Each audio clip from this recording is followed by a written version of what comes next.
शिवनगरी उत्तरकाशी में कांग्रेस पार्टी का चुनावी घमासान तेज हो गया है। यहां कांग्रेस के स्टार प्रचारक प्रीतम सिंह के सामने कांग्रेस के कार्यकर्ताओं ने केवल विपक्षी प्रत्याशी को नहीं बल्कि अपनी ही पार्टी छोड़कर बीजेपी में शामिल होने वाले नेताओं को भी निशाने पर लिया।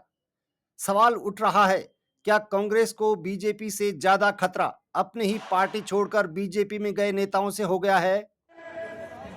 हमारे नुमाइंदे हैं और मेन बड़े नुमाइंदे कहां से हुए हो? पब्लिक ने बनाया। मेन चीज पब्लिक है।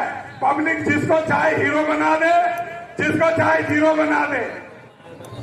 तो आप लोग देख रहे होंगे कि भाई अगर जो सेवा करने वाला इंसान है वो कहीं पर भी किसी भी दल में रहकर सेवा करता है, लेकिन जिनको मक्खन की और मलाई की आदत पड़ चुकी है वो कभी ऐसे नहीं रह सकते। उनको तो मलाई और मक्खन चाहिए। तो इस चीज का आंकलन जरूर करें।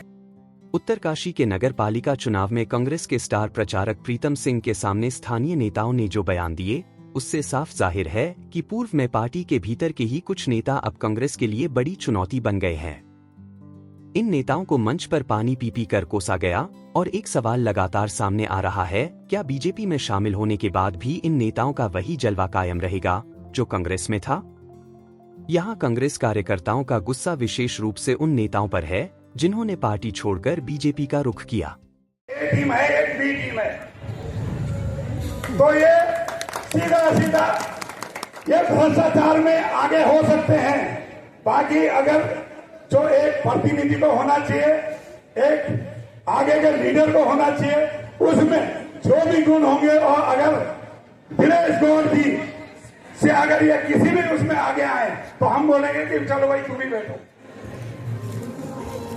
तो मैं सभी और इस गुस्से का असर मंच पर भी दिखा, जहां इन नेताओं को ट्रिपल इंजन, मलाई खाने और भ्रष्टाचार जैसे आरोपों से निशाना बनाया गया।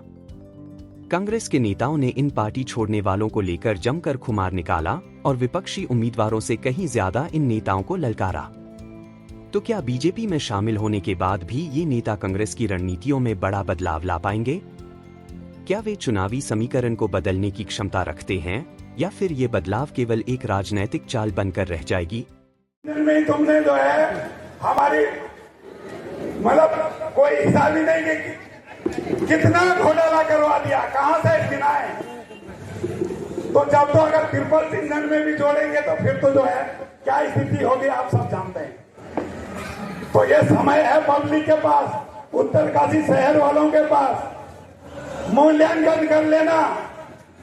जो लोग 3 लोग हैं मैदान में और एक भारतीय जनता पार्टी के टिकट पर लड़ रहा है, जो भारतीय जनता पार्टी के टिकट पर चुनाव लड़ रहा है, उसके साथ भारतीय जनता पार्टी के पदाधिकारियों के चेहरे तो दिखाई देते हैं, लेकिन कार्यकर्ता कहीं और दिखाई दे रहा है। लेकिन और सच्चाई है साथियों, कांग्रेस का एक सिपाही ईमानदारी के साथ इस चुनाव के मैदान में है। और जो भारतीय जनता पार्टी की वॉशिंग मशीन में जाकर अपने आप को पाक साफ महसूस कर रहे हैं, उनसे भी हम उनसे कहना चाहते हैं इस मंच से कि कान कर सुन ले। आपके तो दामन पर दाग लगा है, वो उस वॉशिंग मशीन से कभी धुल नहीं सकते। आपका इतिहास, आपका चाल, आपकी चरित्र, आपका चेहरा उत्तरकाशी का बच्चा जान चुका है। सम्मानित साथियों, उत्तरकाशी में नगर निकाय चुनाव को लेकर सियासी समीकरण कुछ ज्यादा ही दिलचस्प होते जा रहे हैं। कांग्रेस के दिनेश गौड़ को विजय दिलवाने की कोशिशें तो चल ही रही हैं, लेकिन पार्टी छोड़कर बीजेपी में गए नेताओं पर उठते सवाल अब राजनीति के इस मैच को और भी रोमांचक बना रहे हैं।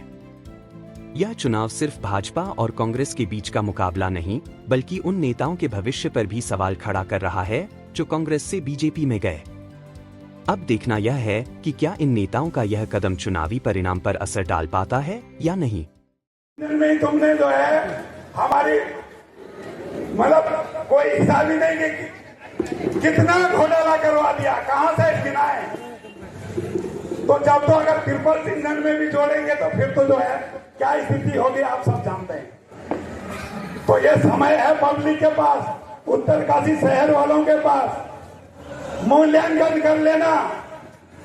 जो लोग 3 लोग हैं मैदान में और उत्तरकाशी में क्या कांग्रेस को अपनी खोई हुई जमीन वापस मिल पाएगी या पार्टी छोड़कर गए नेता बीजेपी के लिए नया समीकरण साबित होंगे, यह तो वक्त ही बताएगा।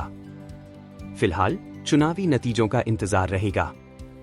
उत्तरकाशी से इस अहम चुनावी अपडेट के साथ बने रहे हमारे साथ, क्योंकि हर अपडेट पर है हमारी नजर। 8 साल से तुम्हारी सरकार है और तुमने इस शहर को इतना गंदा कर दिया कि यहाँ की 4 धाम की यात्रा ही चौपट कर दी। तो ऐसे व्यक्ति को लाया जाए जो समाज का भी सोचे, हमारे बच्चों का भी सोचे और धार्मिक नगरी का भी सोचे और मेरी माँ गंगा और बाबा विश्वनाथ का भी सोचे। जहाँ पे जो है गंगा जी में वहीं पर सारी गंदगी आगे से जो जल भर के हमारी बहनें हम लोग जो है विश्वनाथ में जल चढ़ाते हैं, उसके बारे में सोचे।